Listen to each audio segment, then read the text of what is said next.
Hello everyone, welcome to আশার প্রদীপ। আজকে তোমাদের সামনে উপস্থিত করা হলো উচ্চ মাধ্যমিক 2025কে লক্ষ্য রেখে বাংলা ভাষা এবং বাংলা শিল্প সংস্কৃতির ইতিহাস। তোমরা জানো এখানে টোটাল 10টা টপিক আছে, যেমন ভাষাতত্ত্ব, রূপতত্ত্ব, বাক্যতত্ত্ব, শব্দার্থ, ঠিক আছে, এই মতন করে চিত্রকলা, তারপর তোমার গান, এই মতন করে টোটাল তোমাদের 10টা টপিক আছে তোমাদের সিলেবাসে। একটা বড় ধরনের সিলেবাস, ঠিক আছে। এই কোশ্চেনটা তৈরি করতে আমার মিনিমাম 2 ঘন্টার উপর সময় লেগেছে। এই কোশ্চেনটা তৈরি করতে এরকমই কোশ্চেনটা তৈরি করিনি। প্রত্যেকটা কতটা ইম্পর্টেন্ট আছে কোন জায়গাগুলোতে সেটা কিন্তু স্টার মার্কস দিয়ে রেখেছি। 2 ঘন্টার উপর লেগেছে মাত্র 15টা কোশ্চেন তৈরি করতে, এমসিকিউ টাইপের কোশ্চেন, 10টা টপিক থেকে। কত বড় একটা সিলেবাস, বুঝতে পারছো? পুরো এখানে তোমাদের উত্তরগুলো বলে দেবো, তোমরা একটু মিলিয়ে নিবে। 1 নম্বর কথা। 2 নম্বর কথা হচ্ছে কি এসিকিউগুলো আছে, এসিকিউগুলোর এই যে উত্তরগুলো, এগুলো সব উত্তরগুলো বলে দেবো, ঠিক আছে। তোমরা খাতায় লিখে নিবে। আর অলরেডি যারা তোমরা পরীক্ষা দিয়েছো আশার প্রদীপে, ঠিক আছে, টেস্ট পরীক্ষাটা দিয়েছো, তোমরা তাদের খাতা দেখে কোথায় ভুল হয়েছে সেটা অলরেডি খাতা চেক করা হয়েছে, তোমরা একটু দেখে নেবে তোমাদের এইগুলো কোথায় ভুল হয়েছিল, কোথায় ঠিক হয়েছে। দেন বড় কোশ্চেনগুলো এবং লাস্ট মিনিট সাজেশন বলে কোনগুলো ইম্পর্টেন্ট সমস্ত কিছু তোমাদের সামনে আজকের এই পর্বে, আজকের এই ক্লাসের কিন্তু উপস্থিত করা হলো। তোমরা যারা নতুন আছো অবশ্যই আশার প্রদীপকে সাবস্ক্রাইব করে নেবে পরবর্তী আপডেট পাওয়ার জন্য। বিশেষ করে চাকরির খুব শীঘ্রই কিন্তু তোমাদের উচ্চ মাধ্যমিকের পরেই কিন্তু আমরা চাকরির প্রিপারেশন শুরু করব এই চ্যানেলের মধ্যে, যেখানে তুমি উচ্চ মাধ্যমিকের পরে কিন্তু বহু চাকরি রাজ্যের মধ্যে এবং কেন্দ্রের মধ্যে কিন্তু বহু চাকরির ফর্ম ফিল আপ হচ্ছে। তোমরা অ্যাপ্লাই করবে, তোমাদের নোটিফিকেশন কবে আসছে কী আসছে সমস্ত চাকরির খবরাখবর কিন্তু এই চ্যানেলের মাধ্যমে তোমাদেরকে কিন্তু দিয়ে দেবো। তো অবশ্যই সাবস্ক্রাইব করে নেবে। চলো, 15টা কোশ্চেন প্রথমত ছিল, এর কিন্তু আমরা উত্তরগুলো দেখি। 1 নম্বর উত্তর তো দেখো, 1 নম্বর কোশ্চেন কী বলছি, একজন উল্লেখযোগ্য কওয়ালির নাম কি? ঠিক আছে, তাড়াতাড়ি করে বলবে, একটু লং হয়ে যাবে সে কারণে, ঠিক আছে। তাড়াতাড়ি করে তোমাদের উত্তরগুলো তোমাদের বলে যাব। সঠিক উত্তর হয়ে যাবে একের গ হবে, ঠিক আছে। 2 নম্বর দেখো, গীত গোবিন্দ গ্রন্থের ভাষা কি? খুব ইম্পর্টেন্ট, এটাতে স্টার মার্কস দেওয়া হয়নি, ভুলে গেছি। এটা কিন্তু 3টা স্টার মার্কস দিয়ে রাখবে, ইম্পর্টেন্ট কিন্তু। গীত গোবিন্দের ভাষা কি? সো গীত গোবিন্দের ভাষা কি হবে? গীত গোবিন্দের ভাষা বলো কি হবে, তোমরা আইডিয়াতে বলো। অবভিয়াসলি সংস্কৃত ভাষা, ঠিক আছে, মানে অপশন ক। 3 নম্বরটা দেখো, মান্না দের পদ্মশ্রী পুরস্কার লাভ করেন। দেখো আমাদের যে ইউটিউব যে কমিউনিটি পোস্ট আছে, যেখানে একটা পোস্ট আছে না, ওখানে কিন্তু তোমাদের প্রতিদিন একটা কথা বলতে ভুলে গেছি, সরি। এই টপিকটা থেকে, এই টপিকটা ভাষা এবং শিল্প থেকে তোমাদের কিন্তু ডেলি প্রতিদিন কিন্তু তোমাদের 10টা করে কোশ্চেন প্র্যাকটিস করানো হচ্ছে। তোমার যদি উত্তরটা ভুল হয় সেক্ষেত্রেও তুমি দেখে নিতে পারবে উত্তরটা কোন জায়গাতে ভুল হলো, কেন ভুল হলো, সেটাও কিন্তু ভুল ঠিক সম্পূর্ণ কিছু তুমি সঙ্গে সঙ্গে কিন্তু তুমি দেখতে পারবে যখনই তুমি কুইজে হাত দেবে, যখন তুমি ক্লিক করবে। কোথায় পাবে? এখানে দেখো আমাদের যে ইউটিউব চ্যানেলটা আছে ওখানে কি আছে, ভিডিও অপশন আছে, তারপরে শর্টের অপশন আছে, তারপরে প্লে লিস্টের অপশন আছে, তারপরে পোস্টের একটা অপশন আছে, পোস্ট বলে দেখো নিচের দিকে আছে, সম্পূর্ণ কোশ্চেনগুলো আছে, সব কোশ্চেনগুলো আছে তোমাদের ভাষা, শিল্প, সাহিত্য, সংস্কৃতি, ইতিহাসকে বিশেষ করে কিন্তু এখান থেকেও কিন্তু অনেক চাকরি পরীক্ষাতে আসছে এই কোশ্চেনগুলো। এই যে শিল্প, সংস্কৃতি, ইতিহাস না, এখান থেকে কিন্তু পশ্চিমবঙ্গের সরকারি যে আন্ডারে যে সমস্ত মানে পরীক্ষাগুলো হয়, এখানে কিন্তু অনেক চাকরি পরীক্ষাতেও কিন্তু এই সমস্ত কোশ্চেনগুলো আসছে। ভালো করে প্র্যাকটিস করে রাখবে। হ্যাঁ, তো মান্না দে দেখো এটাও কিন্তু তোমাদের প্র্যাকটিসের মধ্যে ছিল, ঠিক আছে, দিয়েছিলাম আর কি কমিউনিটি পোস্টে। তার সঙ্গে এখানে উল্লেখ করে দিয়েছিলাম পদ্মশ্রী, পদ্মবিভূষণ, বঙ্গবিভূষণ, দাদা সাহেব ফালকে কত সালে পেয়েছেন, এগুলো কিন্তু তোমাদের অবশ্যই উল্লেখ করে দিয়েছে, মানে আর কি তোমাদের পড়ে রাখতে হবে, জেনে রাখতে হবে আর কি। জানি না যে কোনটা দিতে পারে মান্নাদের পুরস্কারের ব্যাপারে, ঠিক আছে, অনেকগুলো পুরস্কার আছে, যে কোনো একটা দিতে পারে, ঠিক আছে, সেটা তোমরা একটুখানি ভালো করে দেখে নিবে। সো তাহলে সঠিক উত্তর কী হবে? সঠিক উত্তর হয়ে যাবে ওটা 2007 সালে, ঠিক আছে, 2007 সালে 3-এর ঘ। ওকে, ডান। এরপর চলে এসো, মান্না দে বঙ্গবিভূষণ কত সালে পান? ও সরি, এটা ভুল হয়েছে। পদ্মশ্রী পান এটা 1971 হবে, এবং বঙ্গবিভূষণ এই যে দেখো, বঙ্গবিভূষণ পান এই 2011 সালে, এটা হবে উত্তর, বুঝতে পারলে? তাহলে পদ্মশ্রীটা পান 1971 সালে এবং তিনি বঙ্গবিভূষণ পান 2011 সালে, বঙ্গবিভূষণ, ঠিক আছে। 4 নম্বরটা হলো। 5 নম্বরটা দেখো, 5 নম্বরটা কী আছে, সত্যজিৎ রায়ের পথের পাঁচালী সঙ্গীতের পরিচালককে? বহুবার এই প্রশ্নটা এসেছে পরীক্ষাতে এবং আসারও সম্ভাবনা আছে, তোমরা প্র্যাকটিস করে নেবে, ঠিক আছে। সঠিক উত্তর হয়ে যাবে রবিশঙ্কর, ঠিক আছে, রবিশঙ্কর। এরপরে চলে এসো 6 নম্বর, নন্দলাল বসু যার গ্রন্থে এঁকেছেন তিনি হলেন, মানে নন্দলাল বসু যে গ্রন্থে এঁকেছেন তাকে কাকে এঁকেছেন? সঠিক উত্তর হয়ে যাবে ক, রবীন্দ্রনাথ ঠাকুরকে, ঠিক আছে। এরপরে চলে আসো 7 নম্বর, শান্তিনিকেতনে কলা ভবন প্রতিষ্ঠিত হয় কত খ্রিস্টাব্দে? বলো তো শান্তিনিকেতনে কোন ইউনিভার্সিটি বা কোন বিশ্ববিদ্যালয় আছে বলতে পারবে? এটা কমেন্ট সেকশনে বলো। শান্তিনিকেতনে কোন ইউনিভার্সিটি বা কোন বিশ্ববিদ্যালয় আছে সেটা বলো, এবং কে প্রতিষ্ঠিত করেছেন। আরও যদি জানতে চাও যে কবে প্রতিষ্ঠিত করেছেন সেটাও কিন্তু জেনে রাখলে খুব ভালো হবে। কে প্রতিষ্ঠিত করেছেন সেটা বলবে এবং কি ইউনিভার্সিটি আছে সেটা বলবে। 7 নম্বরটা দেখো, 7 নম্বরের উত্তর কী হবে? 7 নম্বরের উত্তর হয়ে যাবে তোমার এই কলাভবন 1919 সালে প্রতিষ্ঠিত হয়। ওকে, 1919 সালে। এরপর 8 নম্বরটা দেখো, 8 নম্বরে কী আছে? প্রথম পূর্ণ দৈর্ঘ্যের সবাক বাংলার কাহিনী চিত্র প্রথম কথা বলা হয়েছে, ঠিক আছে? তাহলে সেক্ষেত্রে উত্তর হয়ে যাবে জামাই ষষ্ঠী। ওকে, জামাই ষষ্ঠী। মৃণাল সেনের প্রথম ছবি, খুব ইম্পর্টেন্ট, প্রায় এসেছে কোশ্চেনে। মৃণাল সেনের প্রথম ছবি, মান্নাদের প্রথম ছবি, জীবনানন্দ এই যামিনী রায়, তারপরে তোমার এই সমস্ত যে নামগুলো, ঋত্বিক ঘটক, এই সমস্ত যে নামগুলো বললাম একটুখানি তোমরা নজর দিবে। সো মৃণাল সেনের প্রথম ছবি কি বলো? মৃণাল সেনের প্রথম ছবি কি? সো মৃণাল সেনের প্রথম ছবি হয়ে যাবে খ নম্বর উত্তর, এই যে রাত ভোর, ঠিক আছে? সত্যজিৎ রায় বলো, এই নীল আকাশের নিচে এটা কার ছবি? গঙ্গা কার ছবি? অন্তরিক্ষ কার ছবি বলো? বিশেষ করে এটা ইম্পর্টেন্ট আছে, বলো এটা কার ছবি আছে, কমেন্ট করো। সত্যজিৎ রায়ের একমাত্র রঙিন তথ্যচিত্রটি বলো। সত্যজিৎ একমাত্র রঙিন ছবি, এক কথায় বলতে গেলে রঙিন ছবি, ভেরি ভেরি ইম্পর্টেন্ট। প্রত্যেকটা কোশ্চেন কেউ কিন্তু মিস করবে না, প্র্যাকটিস করবেই কিন্তু, ঠিক আছে? বারবার প্র্যাকটিস করবে, দরকার পড়ে প্রিন্ট আউট করে নাও, পিডিএফটাকে প্রিন্ট আউট করে তোমরা পড়ো, ঠিক আছে? সো 10 নম্বরটা কী হবে? রঙিন ছবি, সিক্কিম, সিক্কিম, ঠিক আছে? সঠিক উত্তর হবে সিকিম। এরপর চলে 11 নম্বর, কী আছে? বেলগাছিয়া মেডিকেল কলেজ বলো বর্তমান নাম কি? রিসেন্টলি তোমাদের এটা বলবো না, যা, এটা তোমাদের রিসেন্টলি একটা হিন্টস দিচ্ছি, একটা জাস্ট ইঙ্গিত দিচ্ছি। রিসেন্টলি একটা তোমার ওই কী বলে যেন, ওই হসপিটালটা কলকাতার হসপিটালে হয়েছিল না, একটা মেয়েকে যে ধর্ষণ করেছিল, একটা ডক্টরকে, মেয়েকে না, ডক্টরকে যে ধর্ষণ করেছিল, স্টুডেন্টকে বলতে গেলে, নার্স পড়াশোনা করেছিল এমবিবিএসের, যে ধর্ষণ করেছিল, ওইটার নাম বলো কি আছে? বেলগাছিয়া মেডিকেল কলেজের বর্তমান নাম কি? এক ইঙ্গিত দিলাম, ওটা বলো। 11 নম্বরটা অলরেডি এটা নিউজে ছিল, অথচ আমরা বহু কেসাং এর উপর হয়েছে আমরা জানি আর কি, ঠিক আছে? বলো 12 নম্বরটা বলো। 12 নম্বরটা কী হচ্ছে? টাউন ক্লাব হয়ে হ্যাঁ ফুটবল খেলতে একজন বিখ্যাত মানুষ, টাউন ক্লাবের হয়ে ফুটবল খেলেছেন একজন বিখ্যাত মানুষ, বলো কে? সুভাষচন্দ্র বোস, স্বামী বিবেকানন্দ, রবীন্দ্রনাথ, সূর্য সেন, বলো কোনটা হবে? সঠিক হয়ে যাবে সুভাষচন্দ্র বোস, ঠিক আছে? সঠিক উত্তর হবে কি? মিস্টার হলো, সঠিক উত্তর হয়ে যাবে তোমার খ নম্বর উত্তর হবে স্বামী বিবেকানন্দ, ঠিক আছে? স্বামী বিবেকানন্দ উত্তর হবে। 13 নম্বরটা দেখো, রূপমূল হলো, রূপমূল কি? ভাষার ক্ষুদ্রতম অর্থপূর্ণ একক, ভাষার ক্ষুদ্রতম উচ্চারণগত একক, কোনটা হবে বলো? না গ হবে না খ হবে? গ হবে, বলো কোনটা হবে? সো 13 উত্তর হয়ে যাবে, সঠিক উত্তর হবে ভাষার ক্ষুদ্রতম একক। এরপর চলে এসো 14 নম্বর, কম্পিত ধ্বনি, কম্পিত ধ্বনি কি বা কম্পিত ধ্বনি হলো এক কথায় বলতে গেলে কোনটি? নিচে উদাহরণ দেওয়া আছে, নিচে কয়েকটা উদাহরণ দেওয়া আছে, এর মধ্যে কম্পিত ধ্বনি কোনটি সেটা বের করতে হবে। সো সঠিক উত্তর হয়ে যাবে তোমার খ, এটা র।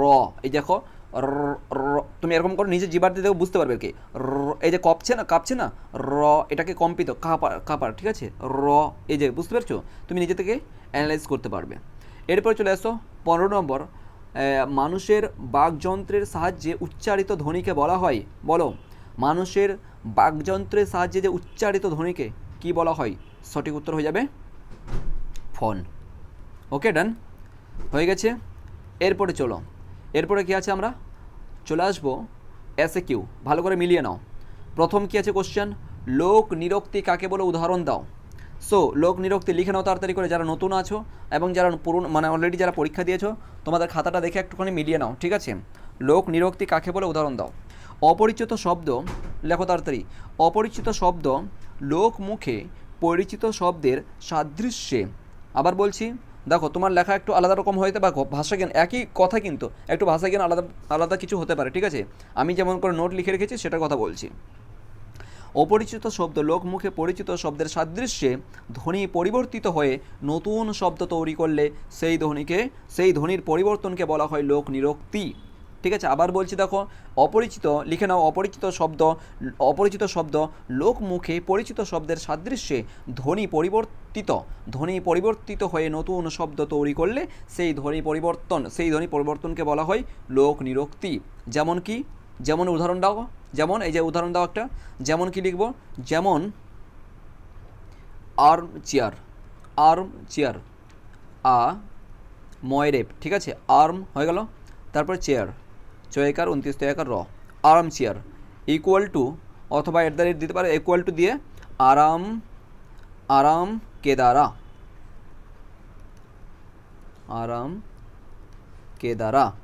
ঠিক আছে, এইভাবে দিবে আরাম কেদারা, এটা হচ্ছে উদাহরণ।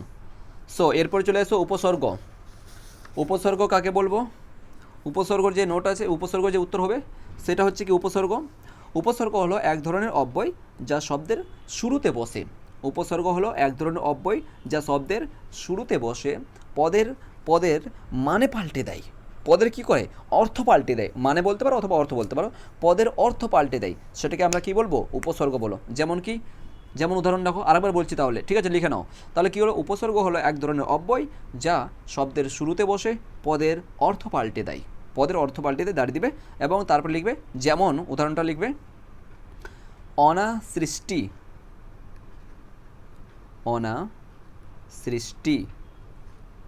মূর্ধন্য ট হ্রস্বই, ঠিক আছে, অনাসৃষ্টি কমা আরেকটা উদাহরণ, বিপদ ইত্যাদি দিয়ে দেবে। অনাসৃষ্টি আর একটা বিপদ ইত্যাদি দিয়ে দাও। ওকে, নেক্সট চলে এসো উদাহরণ, যেহেতু এখানে চাইলে লিখে দিতে পারো। এরপর চলছে মুন্ডমাল শব্দ কি, বা মুন্ডমাল শব্দ কাকে বলে? বহুবার প্রশ্নতে এসেছে, সবগুলোই কিন্তু প্রিভিয়াস ইয়ার থেকে নেওয়া হয়েছে, ঠিক আছে। অবভিয়াসলি কোনো না কোনো একটা কমন পাবেই এখানে। মাত্র কটা লিখতে হবে? 3টা লিখতে হবে মনে হয়, না 2টো না 3টা আছে সিলেবাসে, ঠিক আছে। 1 মিনিট দাঁড়াও, ভাষা থেকে 3টা এসটিকিউ লিখতে হবে, এসএকিউ লিখতে হবে, 3টা সরি। তো অ্যাটলিস্ট এখান থেকে 1-2টো বা পেতে পারো, ঠিক আছে। উপসর্গ যেমন মুন্ডমাল, কোনটাকে বাদ দেবো বলো? ল্যাড, কোনটাকে বাদ দেবো বলো? প্রত্যেকটা ইম্পর্টেন্ট আছে ভাই, কোনটাকে বাদ দেবো আর কোনটাকে বলবো যে এটা আসতে পারে না, এমনটা বলা যাবে না, ঠিক আছে। প্রত্যেকটা কিন্তু খুব ইম্পর্টেন্ট আছে। এরপর চলে আসবো আমরা মুন্ডমাল শব্দ কি বা কাকে বলে, ঠিক আছে। মুন্ডমাল কোনো শব্দগুচ্ছের, লিখে নাও, কোনো শব্দগুচ্ছের প্রত্যেক শব্দ থেকে প্রথম ধ্বনিগুলি নিয়ে, আবার বলছি, কোনো শব্দগুচ্ছের প্রত্যেক শব্দ থেকে প্রথম ধ্বনিগুলি নিয়ে একটি শব্দ তৈরি করলে বা হলে, একটি শব্দ তৈরি হলে তাকে বলে মুন্ডমাল শব্দ। যেমন কি লিখবো? মুন্ডমাল শব্দের উদাহরণ কি লিখবে? যেমন লিখো ভিআইপি, ইংলিশে লিখো, ঠিক আছে, ভিআইপি, কমা দিয়ে লিখবে পিপু ফিশ। আমি নিজেও বুঝি না এটা কি, পিপু ফুস, উদাহরণ ছিল লিখে দিলাম, ঠিক আছে, আমাদের নাম্বারে দরকার। পিপু ফিশ, তোমাদের কারো জানা থাকলে বলো, পিপু ফিশ, ঠিক আছে। সো এই দুটো উদাহরণ দিলেই হয়ে যাবে, ঠিক আছে। এরপরে চলে আসো পারোল কাকে বলে আর ল্যাড কাকে বলে, খুব ইম্পর্টেন্ট। পারোল কাকে বলে এবং ল্যাড কাকে বলে? দেখো, পারোলটা বিশেষ করে ইম্পর্টেন্ট, ল্যাডটাও ইম্পর্টেন্ট বিশেষ করে, ঠিক আছে। এবার পারোলের ক্ষেত্রে আমরা বলতে পারি যে সাধারণ ভাষা জ্ঞানকে যেভাবে নিয়ম মেনে একটা ভাষা কোষমের প্রত্যেকটা আলাদা আলাদা মানুষ প্রকাশ করে তাকে পারোল বলে। বুঝতে পারলে না? আবার বলছি, দেখো লিখে নাও, কি বলবো? সাধারণ ভাষাকে যেভাবে নিয়ম মেনে একটা ভাষা কম এই মতন করে, ভাষা কয় ওকার, ঠিক আছে, ভাষা কমের ময়কার র, ওকে, ভাষা কমের প্রত্যেকটা আলাদা আলাদা মানুষ প্রকাশ করে তাকে পারোল বলে, ঠিক আছে, ডান। এরপর চলে এসো ল্যাডটা কি বা ল্যাড কাকে বলে দিতে পারো, অথবা কি, এরকম করে কোশ্চেন থাকতে পারে। দুটোর কিন্তু সমান কথা, একই কথা। নোম কি হবে উত্তর? ল্যাড হচ্ছে কি, নোম চমস্কির মতে একজনের মানসিক আর কি, সেটা তুমি না লিখলে হবে। মানুষের মাথায় যে ল্যাঙ্গুয়েজ বাংলাতে লেখো, ঠিক আছে, ল্যাঙ্গুয়েজ উঙা গয়ে যুক্ত হয় হসই ঠিক আছে 29 তৈকার বর্কিজ্য ল্যাঙ্গুয়েজ যে ল্যাঙ্গুয়েজ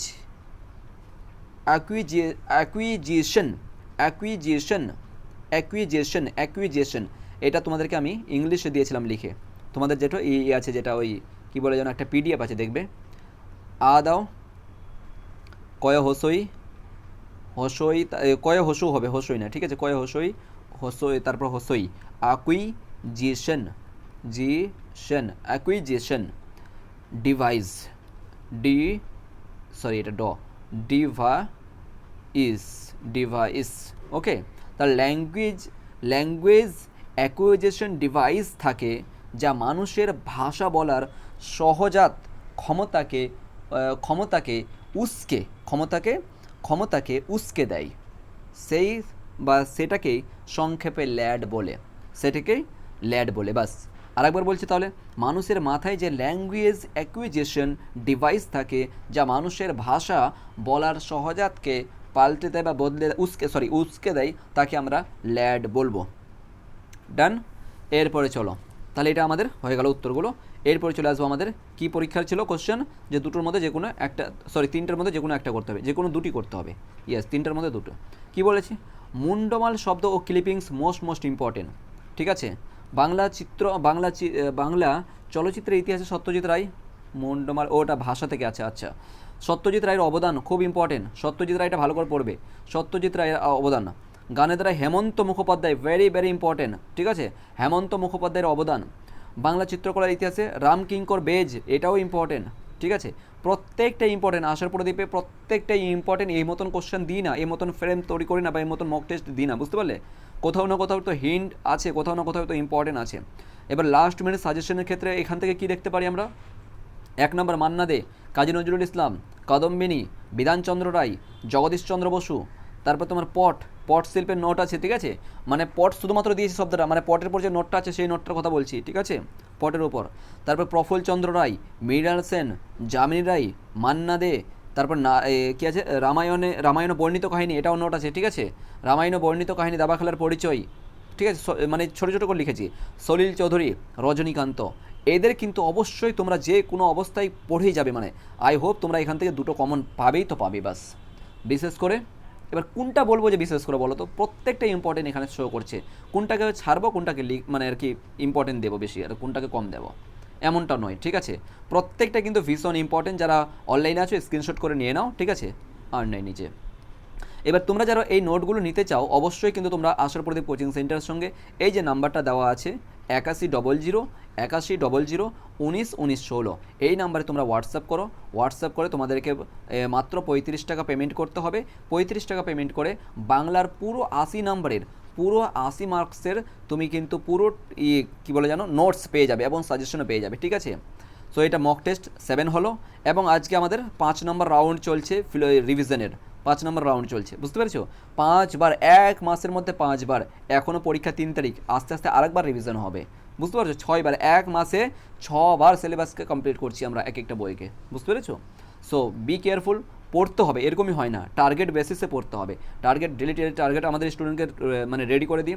তোমরা চাইলে অ্যাডমিশন হতে পারো মাত্র 35 টাকা পেমেন্ট করেই তুমি আশার প্রদীপে যুক্ত হতে পারো। সমস্ত নোট, সমস্ত class, suggestion A to Z, এই যে মক টেস্ট অলরেডি হচ্ছে সেগুলো তুমি দিতে পারবে, ঠিক আছে। ডান। আই হোপ তোমাদের এই ক্লাসটা কেমন লেগেছে কমেন্ট করে বলবে, ঠিক আছে, এবং এই পিডিএফটা অবশ্যই কিন্তু তোমাদেরকে গ্রুপের মধ্যে দিয়ে দেওয়া হবে। Thank you so much.